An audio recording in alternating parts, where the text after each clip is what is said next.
Hey guys, welcome to Through the Bible Verse by Verse, the plain and simple study of the entire Bible book by book, chapter by chapter, and verse by verse. We are in First Kings chapter 2, and we're going to be. Chapter 2 is David, the passing over, the transferring over of the kingdom from David to Solomon. This is David's last words, his actual last words. You can even say that they are his deathbed um, words. And so I'm doing this a little different. I'm doing this without a camera. So bear with me on that. Or at least maybe you don't have to see my mug. That may be a good thing. But anyway, so we'll get back to the camera soon. But anyway, I'm doing this without a camera. Um, so anyway, we're moving along. As I said, First and Second Kings. And remember, these books were initially written as one book. So and translators divided them up. Why, I don't know. But it doesn't matter.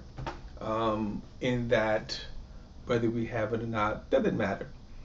Um, but it does. It takes us to First and Second Kings, and then First and Second Chronicles have different perspectives.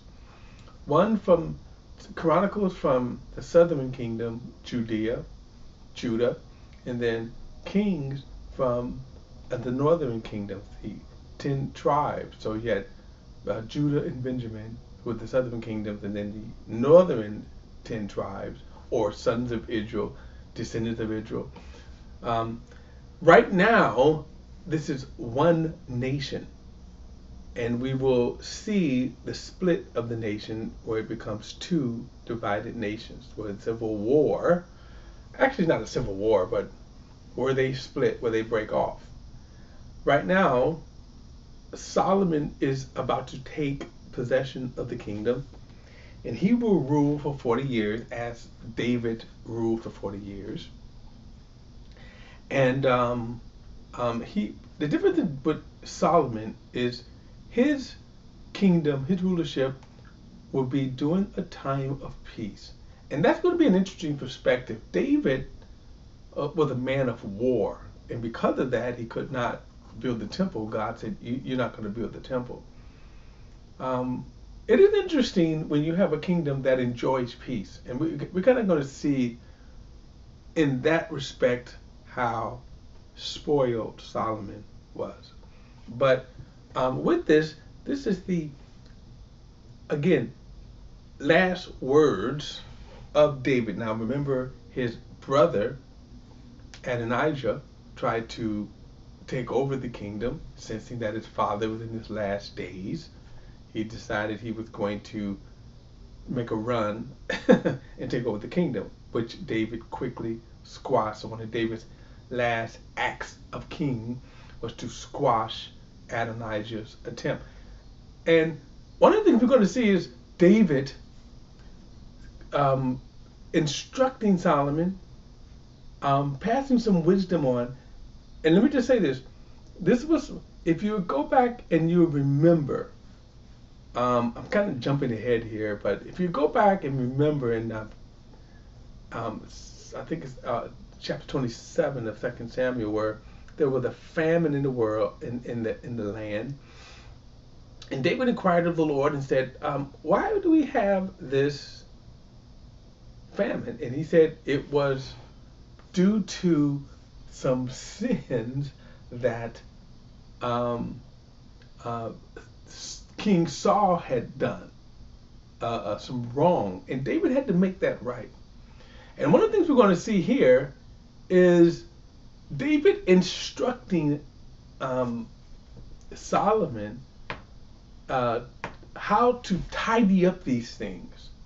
Excuse me. And it's going to be interesting that in a sense he's going to say, "Hey, reading between the lines here, don't make the mistakes that I made, or I don't know if David even knew about it, but at least he's going to say, look, don't bring the baggage from my kingdom or my rulership over into your kingdomship. There were some wrongs that he's going to instruct David in doing. Solomon into doing. And I did not transfer over like I said I was going to.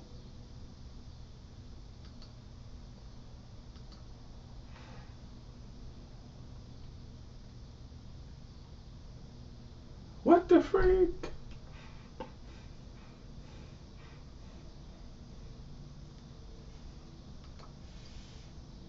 All right. Let's bring this in here. Okay, 2 Kings chapter 2, it says, as the time approached for David to die, he instructed his son Solomon. Now, one thing I also want to say is, and this is just kind of a question, we're going to see that it said David reigns for 40 years. And I don't know particularly if that's figuratively or in exact years. The reason why I'm thinking about this is because David would have been only 70 years old. He reigned for 40 years. He was 30 years old when he assumed the throne, and he reigned for 40 years. That would have made him 30 years. Now, sometimes, so there's two things right here. It's kind of hard for me to believe that David was, in a sense, this old and kind of weak just at 70. It's possible. But also sometimes too, when we speak, and the Bible is full of kind of language like this, that it is giving you the general sense. So when it says that David was 40, it's the general sense. It's general rule of 40. Now, the details could be, David could be a lot older right now. It could be a lot, and again, I wouldn't debate over it, but just an observation at this point. Verse 2, as for me, I'm going the way of all the earth. Be strong and be courageous like a man. Now, I want to say one other thing. This is, would to God that our leaders would follow this example. Now, what do I mean? I have seen many pastors pass away and not give wise counsel or wise instruction. I've seen them pass away and then kind of leave their churches in shambles. And this is a sidebar here, but this instruction here, I think, is wise. I think it's paramount, and would to God many leaders would do the same. All right. So, and also not only leaders but parents, right? As they are passing away, pass on, wisdom, counsel before they leave. And you see David doing this. Now, verse 2, as for me, I'm going the way of all the earth, be strong and be courageous like a man. Now, one other thing about this statement here when he says like a man, we'll see this probably in the Chronicles, but David really thought that Solomon wasn't cut out for the job. I mean, he really thought, Solomon, it seems that Solomon, at least this is how David kind of treats Solomon, that he's kind of like a mama's boy. David was a man's man. Solomon, he was a lover, right? And you see this kind of in this statement right here. And he says, be strong and be courageous like a man. And we'll see this later on because David actually says that. We're not going to kind of see it here, but David provides for the building of the temple because he kind of really didn't think Solomon was up to the job. Verse 3, and keep your obligations to the Lord your God, and walk in his ways, and to keep his statutes, commands, ordinances, and decrees. This is written in the law of Moses, so that you will have success in everything you do and wherever you turn. Good counsel, good exhortation here. Verse 4, and so that the Lord will carry out his promises that he made to me, if your sons are careful to walk faithfully before me with their whole heart, with their whole mind and heart, you will never fail to have a man on the throne of Israel. Now, we're going to see how he will not really be this faithful to the Lord. We'll see this later on. Verse 4, he says, now this is his correction. Now, this is what he's going to say. Hey, don't tie up these loose ends. Verse 5, you also know what Joab, son of Zeruiah, did to me, and what he did to the two commanders of Israel's army, Abner, son of Ner, and Amasa, son of Jether. He murdered them in a time of peace to avenge blood shed in war. He spilled the blood on his own waistband and on the sandals of his feet. Now, I don't know why he is written this way, because remember, Zeruiah is his sister, and Joab, as well as his brothers, and then Amasa, these are his nephews. So Amasa's mother is actually, of one of his sisters. And of course, Zeruiah, she produced three of the baddest dudes that ever lived. David's 30 mighty warriors. But Joab was a very wicked person, and really David couldn't handle him. One of the reasons is that, too, David said that anyone who conquers Jerusalem would be commander over his army. Joab did that, but Joab also would have seized command of the army. Joab was a very interesting person in that he kind of reminds me, when I think of Joab, I think of a person like J. Edgar Hoover of the FBI. If you ever go back and do a kind of a history of the FBI, which J. Edgar Hoover ran it for like over 50 years. And he didn't have aspirations of being president or senator or anything else. But you couldn't touch him. He had files, right? Well, Joab had military might, and he didn't have aspirations of being king or anything like that. But David, he was going to be commander of the military army, and he was faithful to David. He was faithful to the kingdom until the incident of Adonijah. And they all thought David was going to kill over. That's why they did that. So it was a poor move. Now David is basically saying to Solomon, take care of him, because he spilled some blood. And as I said, if you go back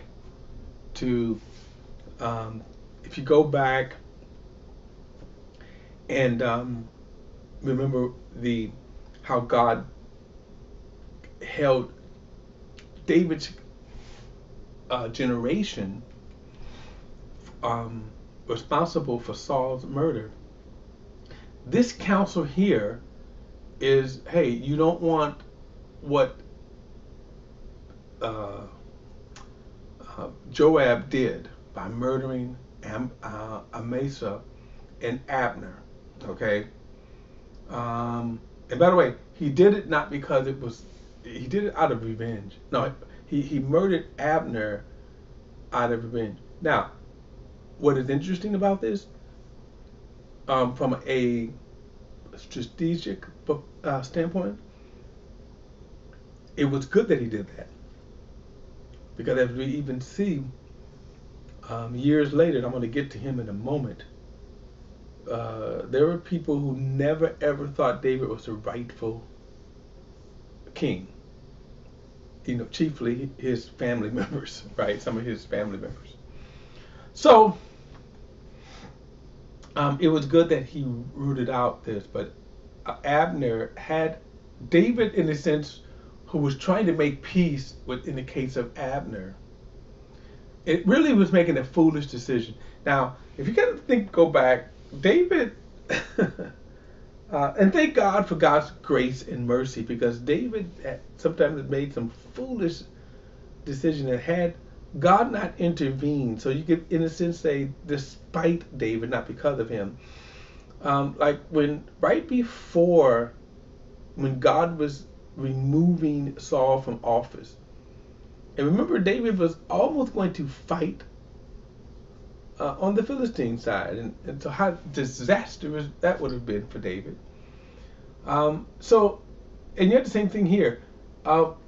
He was actually going to make a covenant with Abner. Actually, I'm sorry, he actually did make an agreement with Abner. And the idea was to bring all of Israel together. But Abner was a shrewd man. And Abner would have wielded power much like Joab did. The difference between Abner and Joab, Joab had no aspirations beyond,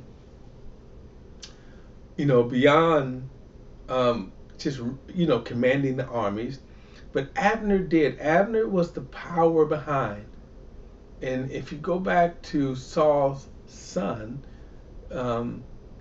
he was the power behind that.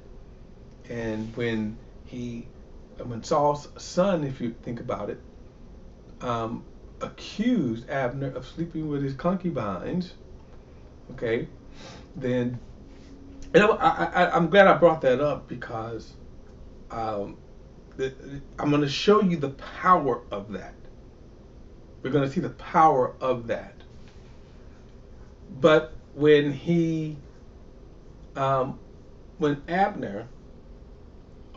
Saul's son, who was ruling the northern kingdoms, right? David was ruling Judah and Benjamin, and then Saul's son was ruling. Excuse me.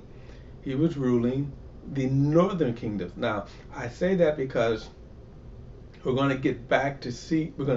Just with this generation, we're going to go back to that split. And I only say that only because just to kind of, where am I at here?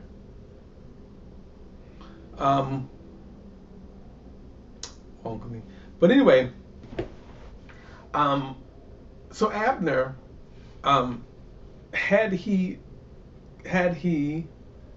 got into the kingdom, okay, as he,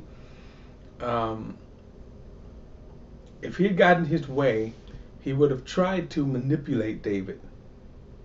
He would have tried to,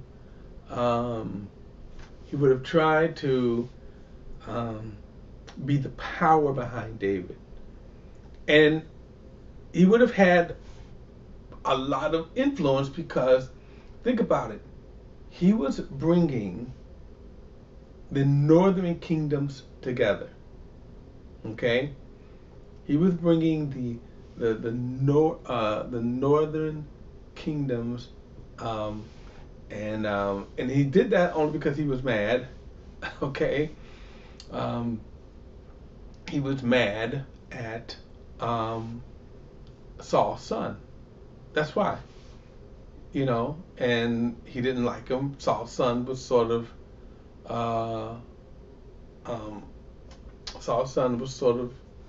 weak.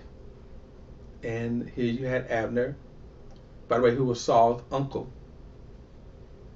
Again, he was the power behind that. And that would have been good for David's kingdom. And so, and again, sometimes what I'm saying is that these things here,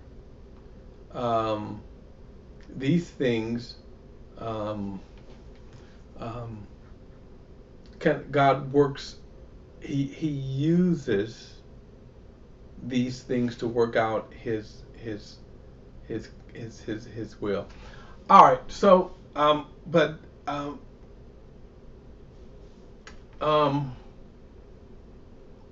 he's telling now,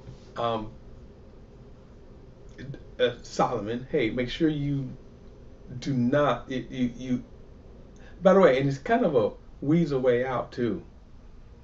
David did he was always thinking in a sense from a kingdom perspective, and so had he dealt with Joab, Joab could have caused him a lot of trouble.